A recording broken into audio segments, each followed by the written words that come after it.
नमस्कार, मी भार्गव गोस्वामी. आपण पाहत आहात तळोदा वृत्तांकन न्यूज. चला तर मग पाहूया आजच्या ताज्या आणि महत्त्वाच्या बातम्या. नवापूर पोलिसांचा धडाका.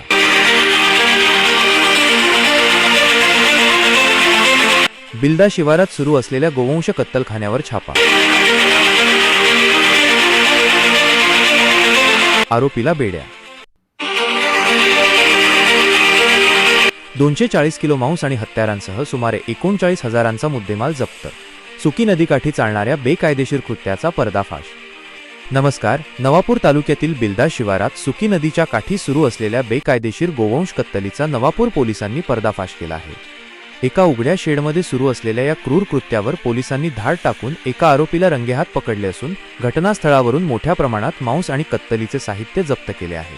मिळालेल्या गोपनीय माहितीनुसार बिल्दा गावच्या शिवारात एका सिमेंटच्या पत्र्याखाली बेकायदेशीर कत्तल सुरू होती.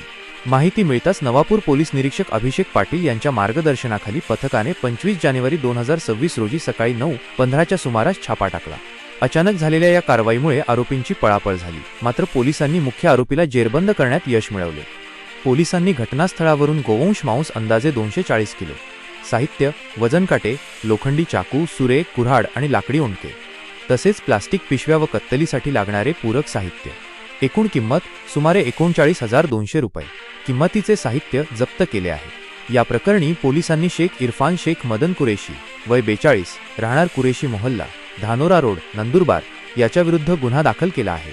त्याच्यावर महाराष्ट्र प्राणी संरक्षण सुधारणा अधिनियम 1995च्या कलम 5(अ), 5(क) व 9(अ) नुसार गुन्हा नोंदवण्यात आला आहे. पोलीस शिपाई मंगळसिंग सुनासिंग वसावे यांनी या प्रकरणी फिर्याद दिली आहे. या कारवाईमुळे नवापूर परिसरात अवैध कृत्य करणाऱ्यांचे धाबे दणाणले आहेत. सुकी नदीच्या परिसरातील या प्रकारामुळे परिसरात खळबळ उडाली असून नागरिकांनी पोलिसांच्या या तत्परतेचे स्वागत केले आहे.